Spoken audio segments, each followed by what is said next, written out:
Sell আজকের আমাদের ক্লাসের খুবই গুরুত্বপূর্ণ একটা টপিক, যেটা দিয়ে আমরা শুরু করছি আমাদের বায়োলজির চ্যাপ্টার 1, যেটা হচ্ছে সেল। আজকের ভিডিওতে আমরা কমপ্লিট সেল সম্পর্কে পড়ব, যেখান থেকে আমাদের এক্সামে সমস্ত এক্সাম, যেমন কম্পিটিটিভ এক্সামে যে সমস্ত জিকে আর ভূমিকা রয়েছে, সেখানে আমাদের সায়েন্সের পার্ট থেকে সেল থেকে অনেক কোশ্চেন এসে থাকে। তো সেল কম্পিটিটিভ এক্সামের ক্ষেত্রে খুবই গুরুত্বপূর্ণ একটা চ্যাপ্টার এবং আমাদের বেসিক জ্ঞানের জন্য খুবই গুরুত্বপূর্ণ একটা চ্যাপ্টার। তো তোমরা এই ক্লাসটি সম্পূর্ণ দেখো এবং ক্লাসটিতে নতুন হয়ে থাকলে তোমরা অবশ্যই চ্যানেলটি সাবস্ক্রাইব করো এবং আমাদের কমেন্টে জানাও তোমাদের মতামত, তোমরা কোন ধরনের ক্লাসগুলো পেতে পছন্দ করো।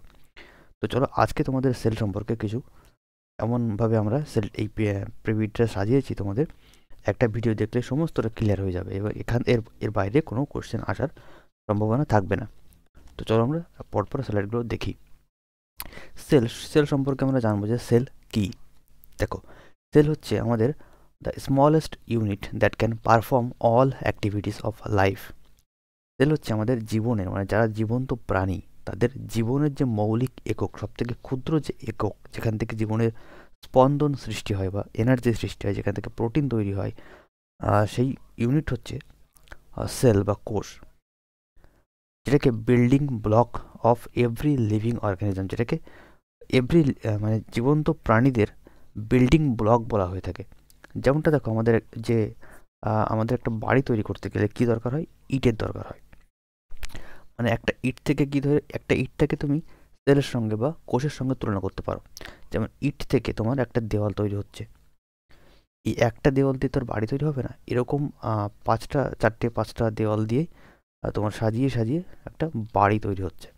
ঠিক তেমনই আমাদের এই যে কোষ, এই কোষ দিয়ে কি তৈরি হয়? একটা অর্গান তৈরি হয়, যেমন তোমার হার্ট, কিডনি, চোখ, সমস্ত কিছু অর্গানগুলো তৈরি হয় বিভিন্ন প্রকারের সেল দিয়ে। তো এই সেলগুলো মিলে আমাদের কিছু কিছু সমস্ত অর্গানগুলো মিলে আমাদের পুরো বডি তৈরি হচ্ছে। তার মানে আমাদের বেসিক ইউনিট হচ্ছে আমাদের সেল বা কোষ, এবং এই কোষ দ্বারাই আমাদের দেহের খাদ্য এক স্থান থেকে অন্য স্থানে পৌঁছে যায়, যেমন আমাদের ব্লাড সেল এই সমস্ত জিনিসগুলোকে পরিবহন করে বা ক্যারি করে। তো এই হচ্ছে আমাদের কোষের একটা বেসিক ভূমিকা। তো এই কোষ প্রথম আবিষ্কার করেছিল কোন বিজ্ঞানী? এটাও অনেক সময় এসে থাকে। দেখো, কোষ সর্বপ্রথম আবিষ্কার করেছিল বিজ্ঞানী রবার্ট হুক 1665 সালে। বিজ্ঞানী রবার্ট হুক 1665 সালে কোষ আবিষ্কার করেছিল তার নিজের তৈরি অণুবীক্ষণিক যন্ত্র দিয়ে, যেটা অতটা অ্যাডভান্স ছিল না। এবং পরবর্তীকালে আমাদের যে দুজন আরও বিজ্ঞানী আসে, যারা 1838 সালে সেল থিওরি প্রকাশ করে। তাদের নাম কি ছিল? একটা হচ্ছে স্লেইডেন এবং আরেকজন সোয়ান। এই দুজনের নাম এই খুবই গুরুত্বপূর্ণ কোষতত্ত্বের ক্ষেত্রে। এনারা কোষ তত্ত্ব প্রস্তাব করেন বা কোষ তত্ত্ব, সেল থিওরি প্রকাশ করেন 1839 সালে। এটা অনেক সময় এক্সামে এসে থাকে। কোষ তত্ত্ব কারা প্রকাশ করেন? এই দুজনের নাম খুবই গুরুত্বপূর্ণ, স্লেইডেন এবং সোয়ান। দেখে নিই আমরা পরবর্তী চ্যাপ্টার। সেল সম্পর্কে আরও কিছু গুরুত্বপূর্ণ টার্ম যেগুলো এক্সাম এসে থাকে। দেখো, the smallest living sell in is হচ্ছে মাইকোপ্লাজমা গ্যালাসেপ্টিকাম। সব থেকে ছোট জীবকোষ, এটাকে বলা হয় কি? মাইকোপ্লাজমা গ্যালাসেপ্টিকাম। দেখতে অনেকটা এরকম। দেখো, এটা হচ্ছে পৃথিবীর সব থেকে ছোট জীবন্ত কোষ এবং সব থেকে লম্বা জীবন্ত কোষ হচ্ছে নার্ভ সেল বা নিউরন, যেটাকে বলা হয়ে থাকে। এবং আরেকটা গুরুত্বপূর্ণ জিনিস দেখো, সবচেয়ে লার্জেস্ট সেল, মানে সব থেকে বড় যে সেল আমাদের অ্যানিম্যাল কিংডমে পাওয়া যায়, সেটা হচ্ছে এগ অফ অস্ট্রিচ, মানে উট পাখির ডিম। সব থেকে বড় যে সেল, সেটি হচ্ছে উট পাখির ডিম। এই একটা ডিমই কিন্তু একটা গোটা সেল। এই ডিম থেকে তোমরা সেলের ধারণাটা ভালো করে বুঝতে পারবে যে একটা ডিমের যে সাদা তরল অংশটুকু থাকে ভেতরে, সেই তরল অংশটুকে বলা হয় কি? সাইটোপ্লাজম। ওই সাইটোপ্লাজমের মধ্যে একটা কুসুম দেখতে পাবো, সেই কুসুমটিকে বলা হয় নিউক্লিয়াস। এবং এর মধ্যে ডিএনএ, ক্রোমোজোম, এই সমস্ত কিছু থাকে। এবং পরবর্তী স্লাইডগুলোতে আমরা জানবো এই সমস্ত এই যে সাদা কোষের অংশগুলোতে কি কি অঙ্গাণু থাকে এবং তাদের কাজ কি এবং তারা কিভাবে কাজ করে, সেই সমস্ত কিছু আমরা জানবো। দেখো, all living being are made of cell. সমস্ত living organism made of cell দিয়ে তৈরি হয়, যেটা আমি আগে বললাম। তো এক্ষেত্রে কি হয়? Every organs body is build from one or more sell.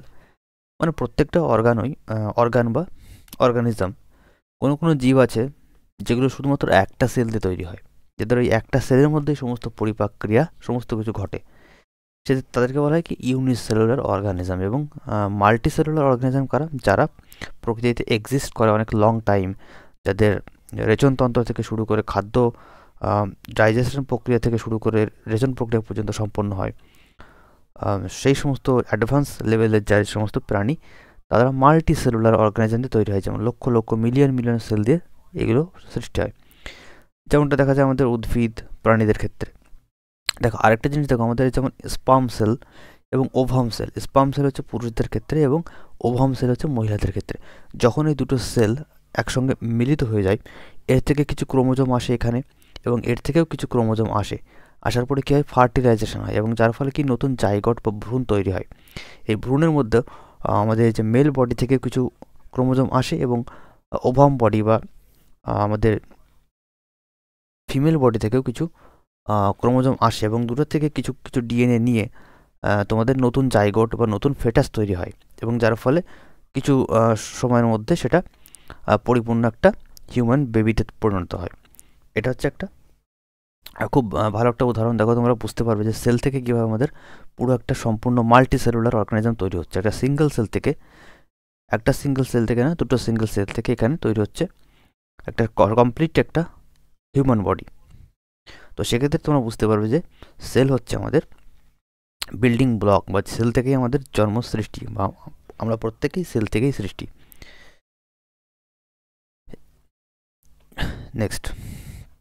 Next types of sell কী কী প্রকারের সেল হয়ে থাকে এবং সেলের প্রকারভেদগুলো আমরা আলোচনা করব। দেখো সেল প্রধানত দুটি প্রকারের হয়ে থাকে, একটা হচ্ছে ইউক্যারিওটিক আর একটা হচ্ছে প্রোক্যারিওটিক এবং ইউক্যারিওটিক কোষ। এগুলো সম্পর্কে আমরা জানবো। প্রোক্যারিওটিক সেল বা প্রোক্যারিওটিক কোষ, এই প্রোক্যারিওটিক কোষগুলো কেমন হয়? এগুলোর মধ্যে কোনো নিউক্লিয়ার মেটেরিয়াল নেই, ঠিক আছে? এর মধ্যে কোনো নিউক্লিয়ার মেটেরিয়াল থাকে না, but no nuclear membrane. Nuclear material থাকে কিন্তু এটা মানে অতটা সুগঠিত নয়, জাস্ট ছড়িয়ে ছিটিয়ে থাকে, মানে জাস্ট থাকার মতো, কাজকর্ম চলার মতো, অতটা সুগঠিত নয় যারা ইউক্যারিওটিক কোষে থাকে। এদের মধ্যে মাইটোকন্ড্রিয়া, গলগি বডিজ সমস্ত কিছু অ্যাবসেন্ট থাকে, যেমনটা আমাদের ইউক্যারিওটিক কোষে থাকে, যেমনটা এদের মধ্যে দেখা যায় না। আর এদের উদাহরণ হচ্ছে ভাইরাস, ব্যাকটেরিয়া এবং সাইনোব্যাকটেরিয়া, এই সমস্তগুলো হচ্ছে এদের এক্সাম্পল। এরা হচ্ছে এককোষী মানে প্রোক্যারিওটিক কোষের প্রাণী। এবার পরবর্তী দেখো ইউক্যারিওটিক কোষের গঠন কেমন হয়? এদের মধ্যে নিউক্লিয়াস ওয়েল ডিফাইন্ড থাকে, নিউক্লিয়াস সুগঠিত থাকে এবং বিভিন্ন কোষ অঙ্গাণু এদের মধ্যে বর্তমান থাকে। দেখো বিভিন্ন প্রকারের কোষ অঙ্গাণু এদের মধ্যে ক্রিয়াকলাপ করার জন্য প্রস্তুত, একদম রেডি। তো সব উদ্ভিদ এবং প্রাণীতেই এ ধরনের কোষ পাওয়া যায়। এবার দেখো ডিফারেন্স দেখি আমরা এই দুটো কোষের মধ্যে কী কী ডিফারেন্স রয়েছে, সেটা আমাদের একটু দেখতে হবে। দেখো প্রোক্যারিওটিক কোষ হচ্ছে সাইজে খুবই ছোট হয়, ঠিক আছে, আকারে অনেকটা ছোট হয়, কিন্তু ইউক্যারিওটিক কোষ আকারে একটু বড় হয়, যেহেতু এর মধ্যে অনেক নিউক্লিয়াস থাকে এবং অনেক কোষ অঙ্গাণু উপস্থিত থাকে, তাই এটা আকারে অনেকটা বড় হয়। এই প্রোক্যারিওটিক কোষের মধ্যে নিউক্লিয়াস অ্যাবসেন্ট থাকে, এর অনুপস্থিত থাকে না, কিন্তু ইউক্যারিওটিক কোষে নিউক্লিয়াস থাকে সুগঠিত। এখানে প্রোক্যারিওটিক কোষ হচ্ছে ওয়ান সার্কুলার ক্রোমোজোম থাকে, এর মধ্যে একটা মাত্র সার্কুলার ক্রোমোজোম থাকে, কিন্তু আমাদের এই ইউক্যারিওটিক কোষের মধ্যে মেনি লাইনার সার্কুলার এবং প্রচুর মাত্রায় ক্রোমোজোম থাকে। আর এদের মধ্যে কি হয়, অর্গ্যানেলস প্রেজেন্ট থাকে, মানে কোষ অঙ্গাণুগুলো প্রেজেন্ট থাকে, কিন্তু প্রোক্যারিওটিক কোষের মধ্যে কোনো রকম কোষ অঙ্গাণু উপস্থিত থাকে না। দেখেছো এখানের মধ্যে কিন্তু কোষ অঙ্গাণু রয়েছে, কিন্তু এদের মধ্যে কোনো কোষ অঙ্গাণু পাওয়া যাচ্ছে না। এদের ডিভিশন হয়েছে মাইটোসিস এবং মিওসিসের মাধ্যমে, আর এদের ডিভিশন হয় কি ফিউশনের মাধ্যমে। এই হচ্ছে কিছু বেসিক এদের ডিফারেন্স, তোমরা নোট ডাউন করে নিতে পারো। নোট ডাউন করার দরকার নেই, তোমরা পিডিএফ এরকমই পিডিএফ তোমরা পেয়ে যাবে আমাদের চ্যানেলের ওই টেলিগ্রাম চ্যানেলে তোমাদের দিয়ে দেওয়া হবে। দেখো পরবর্তীতে structure of a typical cell. একটা টাইপিক্যাল সেলের স্ট্রাকচার কেমন হতে পারে? Every cell has several essential part that help function. প্রত্যেকটা সেলের, প্রত্যেকটা কোষের গুরুত্বপূর্ণ কিছু অঙ্গাণু রয়েছে এবং প্রত্যেকের কাজ ভিন্ন ভিন্ন কাজ। প্রত্যেকটা অঙ্গাণুরই কিছু কিছু কাজ রয়েছে এবং তারা সেগুলোতে অংশগ্রহণ করে। যেমন দেখো সেল ওয়াল থাকে প্রেজেন্ট অনলি উদ্ভিদের ক্ষেত্রে সেল ওয়ালটি পাওয়া যায়। এটা হচ্ছে সেলুলোজ দ্বারা তৈরি হয় এবং কি করে সেলটিকে দৃঢ়তা প্রদান করে। প্রাণীদের ক্ষেত্রে সেল ওয়াল থাকে না, প্রাণীদের সেল ওয়ালের কোনো প্রয়োজনও পড়ে না, কেননা উদ্ভিদ চলাফেরা করতে পারে না, তাই তাদের সেলটিকে অনেকটা মজবুত হতে হয়। ওই জন্যে যাতে পারিপার্শ্বিক মানে আঘাত থেকে তারা নিজেদেরকে রক্ষা করতে পারে, যেহেতু তারা চলাফেরা করতে পারে না। কিন্তু আমাদের হিউম্যান বা বিভিন্ন প্রকার প্রাণী যারা চলাফেরা করতে পারে তাদের মধ্যে এটা থাকে না, যেহেতু তারা নিজেদের প্রোটেক্ট করার জন্য অনেক রকমের কলাকৌশল তাদের মধ্যে থাকে। সেল মেমব্রেন, দেখো সেল মেমব্রেন থাকে হচ্ছে প্রাণীদের মধ্যেও থাকে, উদ্ভিদের মধ্যেও থাকে। এ thin flexible living membrane made of phospholipids, যেটা কি হয় ফসফোলিপিডস দ্বারা তৈরি হয় একটা থিন মেমব্রেন, কোষ পর্দা। এটা স্পঞ্জ টাইপের, দেখছে এখান থেকে কিন্তু মেটেরিয়াল বা এনার্জি বলো, প্রোটিন বলো, সমস্ত কিছু আদান প্রদান হয় একটা সেল থেকে অন্য সেলের মাধ্যমে। তাই এদের মধ্যে দেখো কিছু কিছু ছিদ্র থাকে, এই ছিদ্র দিয়েই প্রোটিন বা ওয়াটার সমস্ত কিছু এক সেল থেকে অন্য সেলে আগমন নির্গমন হতে থাকে। তারপর দেখো প্রোটোপ্লাজম কোনটুকু? দেখো সেলের নিউক্লিয়াস সমেত এই যে বাইরের মেমব্রেনটি বাদ দিয়ে কোষে যতটুকু জিনিস দেখছো, নিউক্লিয়াস সমেত এই কোষাঙ্গাণু দিয়ে, যেমনটা একটা ডিমের ক্ষেত্রে তুমি তুলনা করতে পারো। একটা ডিমের বাইরের যে খোসাটুকু, সেই খোসাটুকু বাদ দিয়ে ভিতরে যতটুকু তরল পদার্থ আছে, কুসুম টুসুম সমস্ত কিছু দিয়ে, ততটুকুই হচ্ছে প্রোটোপ্লাজম। ঠিক আছে, ওইটুকুই প্রোটোপ্লাজম। ওর মধ্যে কোষ অঙ্গাণু থাকে এবং নিউক্লিয়াসও থাকে, প্রত্যেকটা হচ্ছে প্রোটোপ্লাজম। এবং এই প্রোটোপ্লাজম ডেসক্রাইব কে করেছিল? পার্কিনজি প্রোটোপ্লাজম ডেসক্রাইব করেছিল 1839 সালে। ঠিক আছে, এটা divided into cytoplasm, outside nucleus and, হ্যাঁ প্রোটোপ্লাজমের দুটো অংশ থাকে, একটা হচ্ছে সাইটোপ্লাজম কোনটুকু? এই নিউক্লিয়াসের বাইরে যে সাদা তরলটুকু পদার্থ থাকে, একটা ডিমের ক্ষেত্রে তুমি তুলনা করতে পারো, সাদা যে ডিমের কুসুমটুকু বাদ দিয়ে যে সাদা তরলটুকু থাকে, সেটুকু হচ্ছে তোমার সাইটোপ্লাজম। আর এই এটাকে বলা হয়, কুসুমটিকে বলা হয় নিউক্লিয়াস। ঠিক আছে, আর এই গোটাটুকুকে বলা হয় কি? প্রোটোপ্লাজম। এটা হচ্ছে তিনটে বেসিক টার্ম, তোমাদের আশা করি মাথায় ঢুকলো। নেক্সট, মাইটোকন্ড্রিয়া কি? মাইটোকন্ড্রিয়া ডিসকভার করেছিল হচ্ছে আল্টম্যান 1866 সালে। মাইটোকন্ড্রিয়া ডিসকভার করেছিল এবং এটির কাজ কি? মাইটোকন্ড্রিয়া দেখতে অনেকটা এরকম। এর কাজ হচ্ছে এটিপি তৈরি করা। এটাকে কোষের পাওয়ার হাউস বলা হয়ে থাকে। মানে আমাদের দেহের যে এনার্জি, আমাদের দেহের বিভিন্ন অঙ্গ প্রত্যঙ্গ চলাফেরা করার জন্য যে সমস্ত এনার্জির দরকার হয়, সেই সমস্ত এনার্জি প্রডিউস হয় এই পার্টিকুলার নির্দিষ্ট অঙ্গাণুতে, যেটাকে বলা হয় মাইটোকন্ড্রিয়া। এখানে এটিপি তৈরি হয়, এটিপি হচ্ছে আমাদের এনার্জি। তারপর দেখি আমরা গলগি বডিজ। এই গলগি বডিজ আবিষ্কার করেছিল যে বিজ্ঞানী ক্যামিলো গলগি। তার নাম অনুসারেই এই অঙ্গাণুটির নামকরণ করা হয়েছিল Golgi bodies. Modify pack and store substance. এই গলগি বডিজের কাজ কি? গলগি বডিজ দেখতে হচ্ছে এরকম। এরা কী করে? এই কোষের ভেতরে তৈরি হওয়া বিভিন্ন প্রোটিন, তারপরে ডিএনএ, রেপ্লিকেট সমস্ত কিছু কী করে? প্যাকিং করে এবং স্টোর করে রেখে দেয় নিজেদের মধ্যে এবং সময় মতো কাজে লাগায়। স্টোর হাউসও বলা হয়ে থাকে একে। দেখো একে কিন্তু স্টোর হাউসও বলা হয়ে থাকে গলগি বডিজকে। নেক্সট আমরা দেখি এন্ডোপ্লাজমিক রেটিকুলাম। এন্ডোপ্লাজমিক রেটিকুলামটা কি? এন্ডোপ্লাজমিক রেটিকুলাম হচ্ছে দেখতে অনেকটা দেখো এরকম। কোথায় গেল এন্ডোপ্লাজমিক রেটিকুলাম? দেখো এন্ডোপ্লাজমিক রেটিকুলাম হচ্ছে, এগুলোকে বলা হয় এন্ডোপ্লাজমিক রেটিকুলাম। দু প্রকারের হয়ে থাকে, একটা হচ্ছে স্মুথ এন্ডোপ্লাজমিক রেটিকুলাম আর একটা হচ্ছে রাফ এন্ডোপ্লাজমিক রেটিকুলাম। নিউক্লিয়াস এবং কোষ ঝিল্লিযুক্তকে সংযুক্ত করা এবং ঝিল্লিকে জালিকা হিসাবে এটাকে এখানে স্থিতি করে রাখে।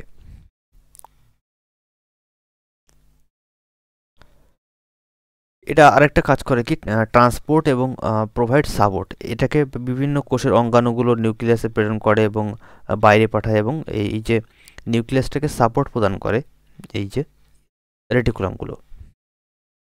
তারপরে দেখি আমরা রাইবোজোম। রাইবোজোমের কাজ কি? রাইবোজোম দেখতে অনেকটা দেখো এরকমই ফোটা ফোটা ফোটা ফোটা মতো। এগুলো কী করে, প্রোটিন সিনথেসাইজিং করে এবং কী করে, স্ট্রাকচার মেড অফ আরএনএ। এটাকে আরএনএর স্ট্রাকচারে তৈরি, এবং এরা কী করে, প্রোটিনকে সিনথেসাইজিস করে।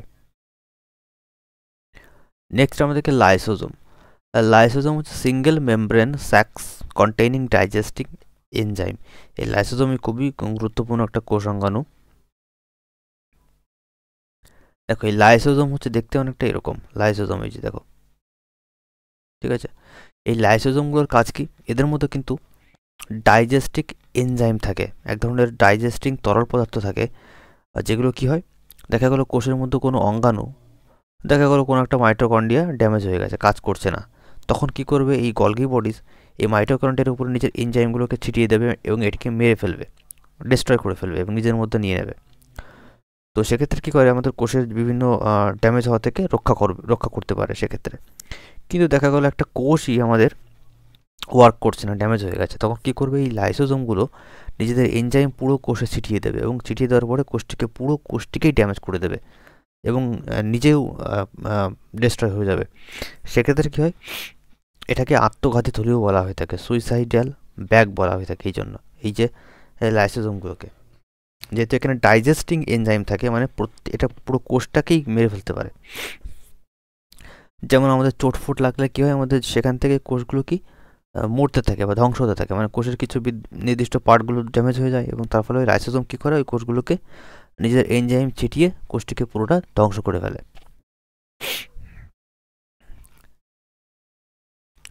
নেক্সট আমরা দেখি সেন্ট্রোজোম।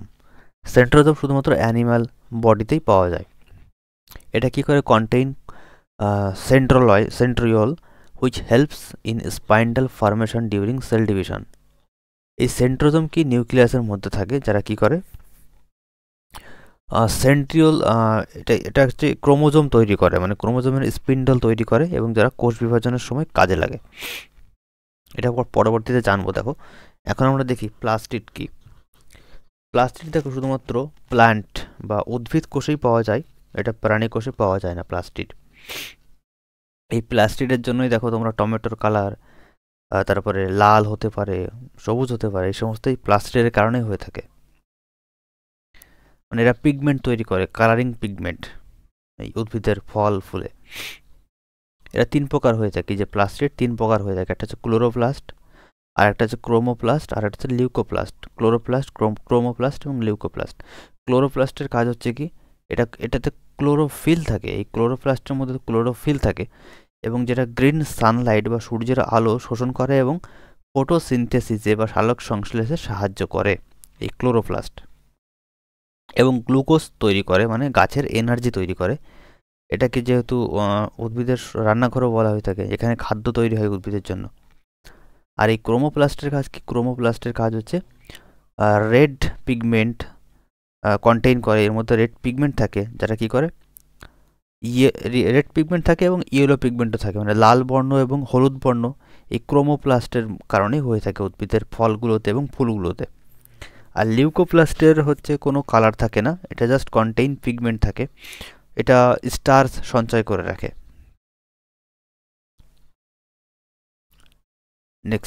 নেক্সট হচ্ছে ভ্যাকুওল।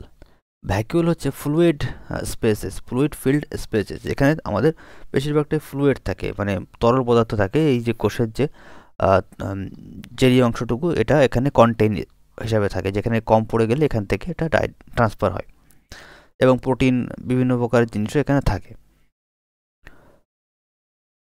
প্রোটিন, সল্ট, এই সমস্ত মিনারেলগুলো এখানে স্টোর থাকে। প্ল্যান্টে খুব বড় মাত্রায় থাকে এবং হিউম্যান সেলে বা প্রাণী সেলে ছোটো মাত্রায় থাকে, বেশি বড় হয় না, এগুলো ছোট হয়, কিন্তু প্ল্যান্টে খুব বড় মাপের এই যে ভ্যাকুওল থাকে। এবার দেখি আমরা গুরুত্বপূর্ণ জিনিস, নিউক্লিয়াস। এটাই হচ্ছে কোষের সব থেকে ভাইটাল একটা পার্ট। এই দেখো কোষের মধ্যেই নিউক্লিয়াসটাই হচ্ছে গুরুত্বপূর্ণ সেন্টার, এটার থেকে পুরো কোষটা কন্ট্রোল হয়। যেহেতু largest structure controlling the cell activities, এটা কি সেল অ্যাক্টিভিটিকে কন্ট্রোল করে এই যে নিউক্লিয়াস। যেহেতু নিউক্লিয়াসের মধ্যে আমার একটা ডিএনএ থাকে এবং ডিএনএতে কোড করা থাকে যে কার কি কাজ হবে, সেই কাজগুলোকেও নিয়ন্ত্রণ করে ডিএনএ নিউক্লিয়াস থেকে। এটা ডিএনএ এবং প্রোটিন দ্বারা গঠিত এবং এর মধ্যে ক্রোমাটিন থাকে। ক্রোমাটিন হচ্ছে ওই যে বললাম ক্রোমাটিন, ক্রোমোজোম এর একটা অংশ ক্রোমাটিন। এবার দেখি difference between plant and animal cell. উদ্ভিদ এবং প্রাণী সেলের মধ্যে কী কী ডিফারেন্স আছে দেখি আমরা, সেই ডিফারেন্সগুলো এখন জানবো। অ্যানিম্যাল সেল হচ্ছে সাইজে অনেকটা ছোট হয়, কিন্তু প্ল্যান্ট সেল সাইজে একটু বড় হয়। আর অ্যানিম্যাল সেলে কোনো রকম কোষ প্রাচীর থাকে না, কিন্তু প্রাণী কোষে কোষ প্রাচীর উপস্থিত থাকে। কিন্তু প্রাণী কোষে কোনো রকম প্লাস্টিড থাকে না, কিন্তু উদ্ভিদ কোষে প্লাস্টিড থাকে। আর দেখো, সেন্ট্রোজোম থাকে হচ্ছে প্রাণী কোষে, কিন্তু উদ্ভিদ কোষে সেন্ট্রোজোম থাকে না। আর আরেকটা জিনিস দেখো, প্রাণী কোষের হচ্ছে স্মল ভ্যাকুল, ছোট প্রকারের ভ্যাকুল থাকে, কিন্তু প্রাণী কোষে খুব বড় ভ্যাকুল থাকে। এই দেখো প্রাণী কোষের ভ্যাকুল থেকে কত বড়, প্রায় এর 70% এই ভ্যাকুল দিয়ে তৈরি, কিন্তু প্রাণী কোষের ভ্যাকুল কিন্তু অনেক ছোট সেই তুলনায়। এটার ভ্যাকুল কোথায় আমি দেখতেও পাচ্ছি না, এখানে দেখো আছে হয়তো, এখানে খুঁজে পাওয়া যাচ্ছে না ভ্যাকুল কোনটা। হ্যাঁ, এইটা হচ্ছে ভ্যাকুল। হ্যাঁ দেখো, নেক্সট আমাদের দেখো ক্রোমোজোম। ক্রোমোজোমটা কি? ক্রোমোজোম হচ্ছে thin thread like bodies found inside the nucleus that carry heredity information. Chromosome যেটা এই নিউক্লিয়াসে দেখো এরকম সুতোর মতো পেঁচানো পেঁচানো পেঁচানো পেঁচানো অনেক প্রচুর মাত্রায় ক্রোমোজোম থাকে, ঠিক আছে। এই যে সুতোর মতো পেঁচানো পেঁচানো হয়ে এর ও রড লাইট এরকম দুটো রড দ্বারা এরকম যুক্ত হয়ে থাকে, এটা হচ্ছে ক্রোমোজোম। এটাকে ক্রোমোজোম বলা হয়ে থাকে। এবং যে সুতোর মতো যে অনেকগুলো দেখছো এটাকে ক্রোমাটিন বলা হয়ে থাকে, ঠিক আছে। They become clearly visible only during cell division. এই যে ক্রোমোজোম, এটা শুধুমাত্র সেল ডিভিশন হওয়ার সময় এটা ভিজিবল হয়, কিন্তু বাকি সময় এটা এরকম ছড়িয়ে ছিটিয়ে থাকে, ঠিক আছে। এরকম রড আকারের দুটো এক্স আকারে এরকম থাকে না, এরা এরকম মানে সুতোর মতো পেঁচানো পেঁচানো থাকে। যখন সেল ডিভিশন হবে তখন এরা নিজেদেরকে গুছিয়ে এরকম রড লাইক স্ট্রাকচারে 23 জোড়া হিসাবে গঠন করে থাকে। 23টা এরকম জোড়া বানায় এই যে একটা নিউক্লিয়াসের মধ্যে, কিন্তু যখন সেল ডিভিশন হয় না তখন এরা এরকম ছড়িয়ে ছিটিয়ে থাকে। প্রতিটি ক্রোমোজোম দুটি একই রকম ক্রোমাটিড দ্বারা গঠিত হয়, যাদের একটি কেন্দ্রীয় অংশ সেন্ট্রিমিয়ারের সাথে যুক্ত থাকে। এই যে প্রতিটি ক্রোমোজোম কী হয়? ক্রোমাটিন। এই যে ক্রোমোজোম দুটি ক্রোমাটিড, এই এক একটাকে কী বলা হয়? ক্রোমাটিড বলা হয়। এবং এটার যে যুক্ত স্থান এটাকে বলা হয় কি? এখানে বলছে কি ক্রোমাটিন, না এটাকে বলে সেন্ট্রিমিয়ার। সেন্ট্রিমিয়ারের সাথে যুক্ত হয়ে থাকে।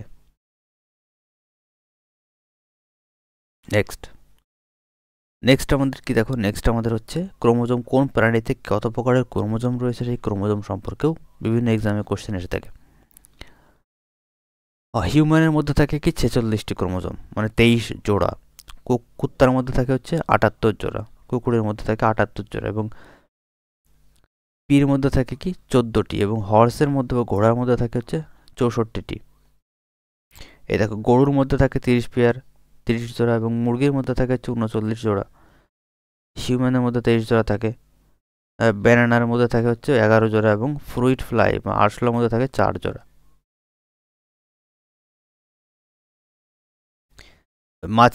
সরি এটা কি মাছি, ফ্রুইট ফ্লাই মানে এই যে মাছি যেগুলো থাকে, মাছির মধ্যে থাকে 4 জোড়া। নিউক্লিক অ্যাসিড, এবার দেখি নিউক্লিক অ্যাসিডটা কি। তোমরা যারা দেখছো চ্যানেলটি কিন্তু অবশ্যই সাবস্ক্রাইব করে রাখো এরকম গুরুত্বপূর্ণ অ্যাডভান্স লেভেলের ক্লাস পাওয়ার জন্য। এই প্রত্যেকটা লাইন থেকে কোশ্চেন আসবে, এখানে তোমাদের এক্সট্রা আমি বোঝাচ্ছি না, মানে তোমরা বেসিক লেভেল হয়তো সবাই জানো, কিন্তু এখানে বেসিক থেকে শুরু করে অ্যাডভান্স সমস্ত কোশ্চেন যেখান থেকে কোশ্চেন এক্সাম এসে থাকে সেই সমস্ত পয়েন্টগুলো এখানে তুলে ধরা হয়েছে, বাদ বাকি আলতু ফালতু কোনো জিনিস এখানে আলোচনা হচ্ছে না। তোমরা অবশ্যই দেখে থাকবে প্রত্যেকটা স্লাইডে বিভিন্ন মাল্টিপল এক্সামে আসার মতো কোশ্চেন এখানে বর্তমান রয়েছে। দেখো নিউক্লিক অ্যাসিড, নিউক্লিক অ্যাসিডটা কি? নিউক্লিক অ্যাসিড হচ্ছে store and transfer genetic information in living organism. Nucleic acid কি করে? আমাদের যে লিভিং অর্গানিজমের কি যে জেনেটিক ইনফরমেশন বা জিনগত যে ইনফরমেশনগুলো সেটাকে কি করে স্টোর করে রাখে এই নিউক্লিক অ্যাসিডের মাধ্যমে। ডিএনএ, এই ডিএনএ হচ্ছে একটা nucleic acid, deoxy ribo nucleic acid. এই ডিঅক্সি রাইবো নিউক্লিক অ্যাসিডই আমাদের সমস্ত মানে বংশ পরম্পরা থেকে শুরু করে সমস্তটাই এর মধ্যে বর্তমান। মানে আমাদের চোখের কালার কী হবে, চুলের কালার কী হবে, আমাদের বডির গঠন কী হবে, স্ট্রাকচার, আমরা কতটা লম্বা হব, সমস্ত স্ট্রাকচার কী হয় এই ডিএনএতে কোডিং করা থাকে, লেখা থাকে। এই লেখা কাগজের লেখা নয়, এটা এদের ভাষায় কোডিং করা থাকে। সেই কোড অনুযায়ী আমাদের প্রত্যেকের চুল থেকে শুরু করে নাক, মুখ, কান সমস্ত কিছু কী হয় এই ডিএনএর মাধ্যমে পরিচালিত হয়। তো এটাকে বংশ পরম্পরা এককও বলা হয়ে থাকে। ডিএনএ ফার্স্ট ডিসকভার করেছিল কে? মিশার। ডিএনএ ফার্স্ট ডিসকভার করেছিল হচ্ছে Miescher. It is build from nucleotide made of sugar. কী কী দিয়ে তৈরি হয়? সুগার এবং ফসফেট এবং নাইট্রোজেন বেস দিয়ে এই ডিএনএ গঠিত হয়।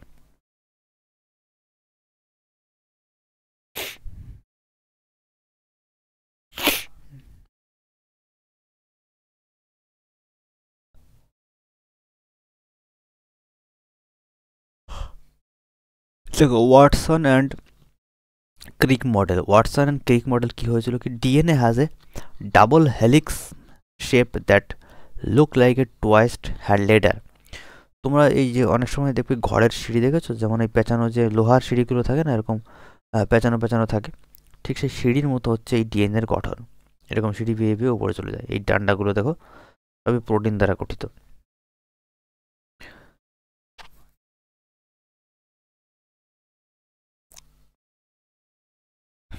ফাংশনস অফ ডিএনএ, দেখো ডিএনএর ফাংশন কেমন হয়। ডিএনএ জেনেটিক মেটেরিয়াল ট্রান্সফার করে, এটা আমরা আগেই পড়েছি। এক প্রজন্ম থেকে অন্য প্রজন্মে কী করে জেনেটিক ইনফরমেশনগুলোকে প্রেরণ করে। এবং ডিএনএ গাইড করে কি আরএনএকে।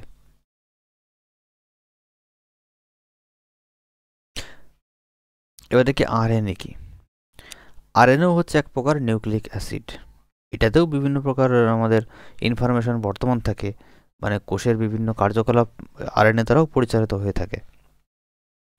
এটা হচ্ছে সিঙ্গেল স্ট্যান্ডার্ড, ঠিক আছে, স্ট্যান্ডার্ড।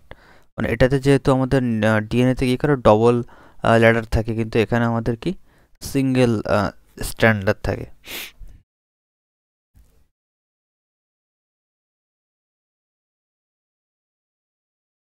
আর দেখো RNA exist in both the nucleus and the cytoplasm. RNA কিন্তু নিউক্লিয়াস এবং সাইটোপ্লাজম উভয় স্থানেই বর্তমান থাকে, কিন্তু ডিএনএ শুধুমাত্র আমাদের নিউক্লিয়াসের মধ্যেই থাকে।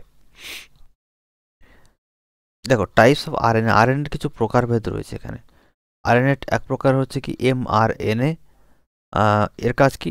Caries coded message from DNA. এই এমআরএনএ হচ্ছে মেসেঞ্জার আরএনএ বলা হয়ে থাকে। এর অর্থ হচ্ছে মেসেঞ্জার, যে কী করে মেসেঞ্জার ডিএনএ থেকে কোডটিকে সংগ্রহ করে, মেসেজটিকে সংগ্রহ করে। আর আরএনএর কাজ কি? From the structure of the ribosome. এটা হচ্ছে রাইবোজোমের যে স্ট্রাকচার, সেই স্ট্রাকচারটাকে গঠন করা হচ্ছে আরএনএ। আর টিআরএনএর কাজ কি? টিআরএনএ কী করে? Bring amino acid to build protein. এই টিআরএনএ এটা হচ্ছে প্রোটিন তৈরি করে, ঠিক আছে। অ্যামাইনো অ্যাসিড নিয়ে আসে কি প্রোটিন তৈরি করার জন্য, বহন করে নিয়ে আসে। এই প্রত্যেকটা লাইনে কিন্তু গুরুত্বপূর্ণ, নোট ডাউন করে রাখো। নোট ডাউন করার দরকার নেই, তোমরা পিডিএফ পেয়ে যাবে। দেখো এই আজকের ক্লাস আমরা সেলটুকু রাখলাম, এবং পরবর্তী ক্লাসে আমরা কি করব, সেল ডিভিশন নিয়ে পড়বো। খুবই এলাবোরেট একটা টপিক, বোঝার আছে অনেক কিছু, তাই এই টপিকটা আমি নেক্সট স্লাইডে তোমাদের পড়িয়ে দেবো, ঠিক আছে। একটা টপিক অতটা বড় হলে তোমাদের বোরিং লাগতে পারে, তাই সেল ডিভিশন পার্টটিকে আমি ক্লাস 2তে রাখবো। ফার্স্ট ক্লাসে আমরা কমপ্লিট করলাম সেল থেকে। এই সেল থেকে যা কোশ্চেন করালাম এর বাইরে কোনো কোশ্চেন তোমাদের আশা লাগবে না, আমি আশা করি। এখান থেকে সমস্ত ইনফরমেশান তোমরা পেয়ে যাবে। আর পরবর্তীতে সেল ডিভিশনে এইভাবে পড়াবো, এই সেল ডিভিশনটা আমরা কালকের টপিকে পড়াবো। তোমরা চ্যানেলটি অবশ্যই সাবস্ক্রাইব করে রাখো এবং পিডিএফ পাওয়ার জন্য আমাদের টেলিগ্রাম চ্যানেলে যুক্ত হয়ে যেতে পারো, বা আমাদের হোয়াটসঅ্যাপ গ্রুপেও যুক্ত হয়ে যেতে পারো, যেখান থেকে তোমাদের পিডিএফ পেয়ে যাবে। তো টেক কেয়ার, দেখা হচ্ছে আমরা পরবর্তী ক্লাসে, যেখানে পড়বো আমরা সেল ডিভিশন। খুবই গুরুত্বপূর্ণ একটা টপিক, দুর্দান্ত টপিক। আমাদের সৃষ্টি কীভাবে হলো এবং আমাদের এই যে একটা স্পার্ম সেল থেকে ফিমেল সেল বা জাইগেট তৈরি হয়, কীভাবে আমাদের বেবি তৈরি হচ্ছে, সমস্ত কিছু হিউম্যান বডি তৈরি হওয়ার যে প্রসেসটা, কোন সেল প্রক্রিয়ার মাধ্যমে আমাদের ক্ষত বিক্ষত ঠিক হয়, এই সমস্ত কিছু আমরা কী করবো সেল ডিভিশন চ্যাপ্টারে পড়বো। মানে আমাদের কোথাও কেটে গেলে যেখান থেকে আমাদের যে টিস্যুগুলোকে ক্ষতি হয় বা সেলগুলো নষ্ট হয়ে যায়, সেই সেলগুলো আবার রিপেয়ার কীভাবে হয়, এই সেল ডিভিশন চ্যাপ্টারে আমরা সেগুলোকে ভালোভাবে পর্যবেক্ষণ করব। তো আশা করি তোমরা প্রেজেন্ট থাকবে এবং ভিডিওটি শেয়ার করো, আর আর তোমরা সাপোর্ট করো তোমার চ্যানেলটিকে, এবং তোমাদের সাবস্ক্রাইবার করলে আমাদের চ্যানেলটির মোটিভেশন আর কি বৃদ্ধি পাবে, যে তোমাদের এই ধরনের ক্লাস দেওয়ার জন্য। যেহেতু এই ক্লাসগুলো দিতে আমাদের সাবস্ক্রাইবার যেহেতু অনেক কম, তাই তোমরা যদি চ্যানেলটিকে সাবস্ক্রাইব করো তো আমাদেরও ক্লাস দিতে আরও সুবিধা হয়। আর তোমরা কমেন্ট করে অবশ্যই জানাও যে ক্লাসগুলো কেমন লাগছে। তো টেক কেয়ার, গুড বাই।